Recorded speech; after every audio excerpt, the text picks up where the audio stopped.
Okay, I'm recording. You want to call Vince? Yeah. Song of the Orpheus. Take one.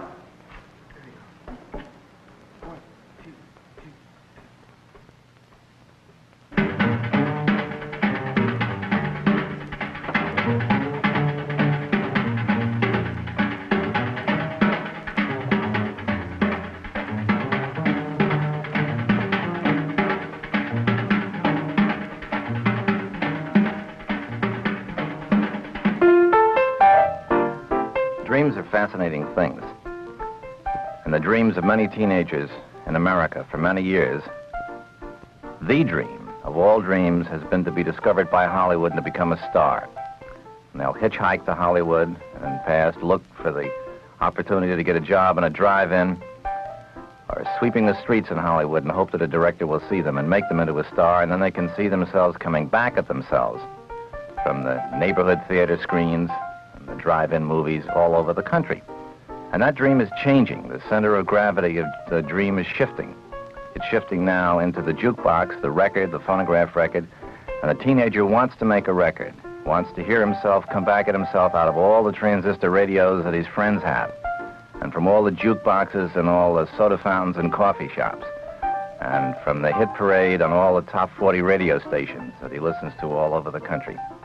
They hope to write a song, to record a song, make a hit record. Make it, in terms of hit records. And Vince Guaraldi, who is no teenager but a professional jazz musician, like all professional musicians in this country, shares that dream. He, too, wants to make a hit record.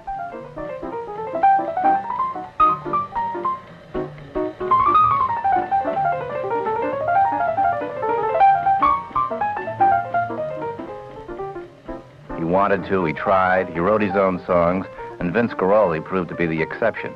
He made the hit record.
Yeah. sounded good, Vince. You want to hear it?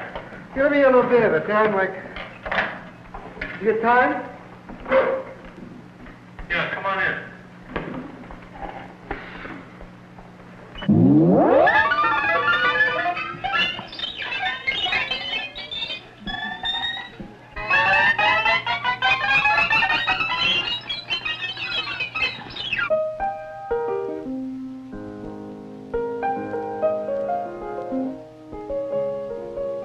The myth about musicians, which is accentuated when you're speaking about jazz musicians, the myth is that they're not like other people. The myth is that they belong to some arcane society, strange people that behave in strange ways and live unlike other people, and this isn't really true. It's a guy like Vince Guaraldi, who made a hit record, who is a jazz musician, lives on a street in San Francisco like anybody else.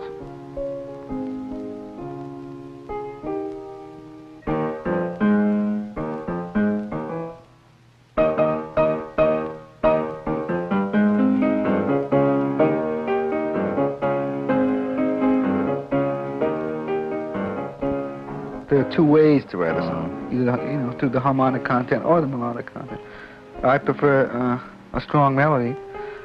It's something that stays with. It's something that stays with you, and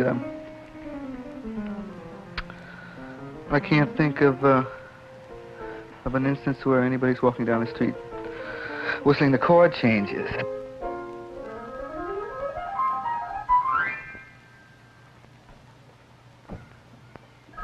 Hello? Hi, Dick.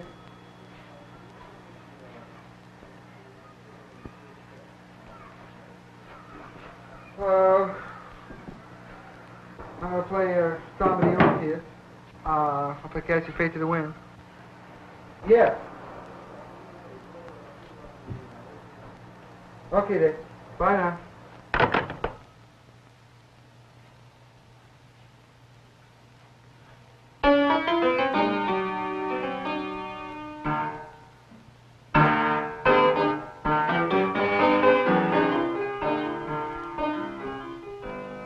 Vince doesn't make the runs the way it says you should in the Zerny exercise books.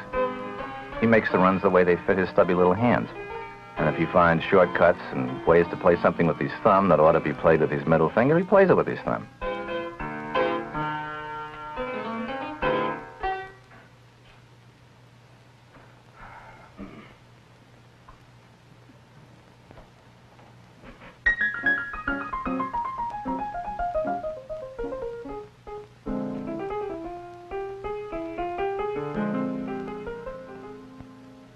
I've spent many beautiful hours here. If I'm not working outside in the backyard, I come in here and relax. I shut the door and I get away from the kids. We got kind of a loose thing here.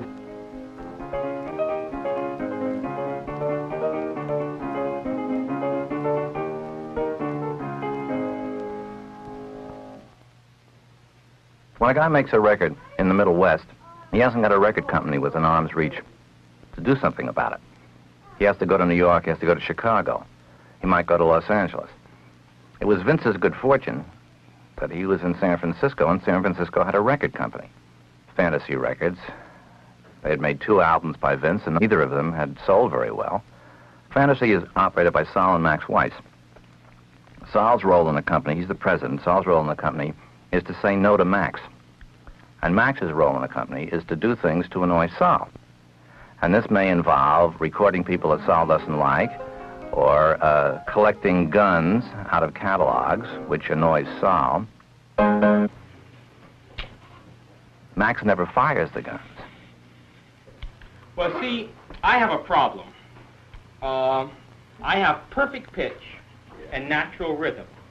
And just by one listening of just maybe 4 or 5 bars, usually 5 bars, I can spot whether a record's going to make it or not. And I listened to this tape. What was it called? Black Orpheus. And we were certain, I speak in the editorial we, that this was going to make it.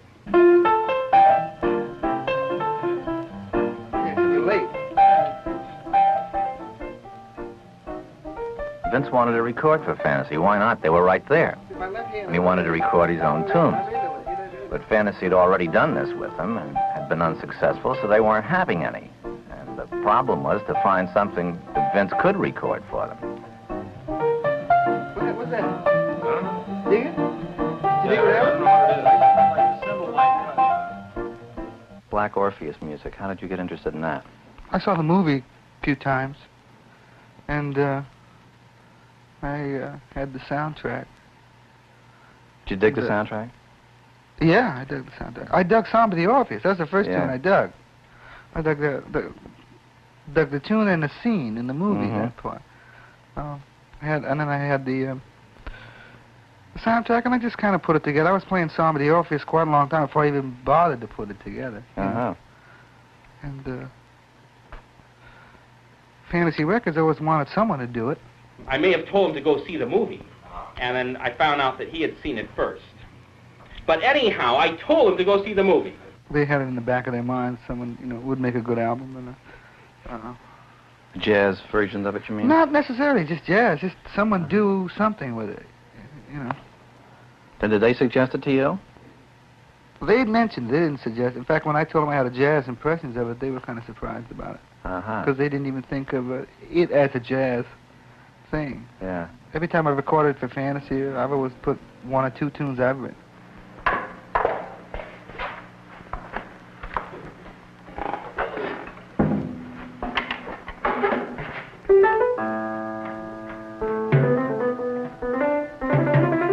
Let me know when you're ready, Vince. All right.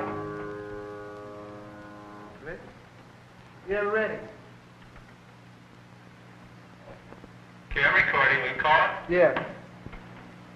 Cast your fate to the wind. Take one. Cast your what? Cast your fate to the wind. Take one. What is this? Is this a new tune? Yeah. It's an original. Oh, you wrote it. That's right. Never get on started.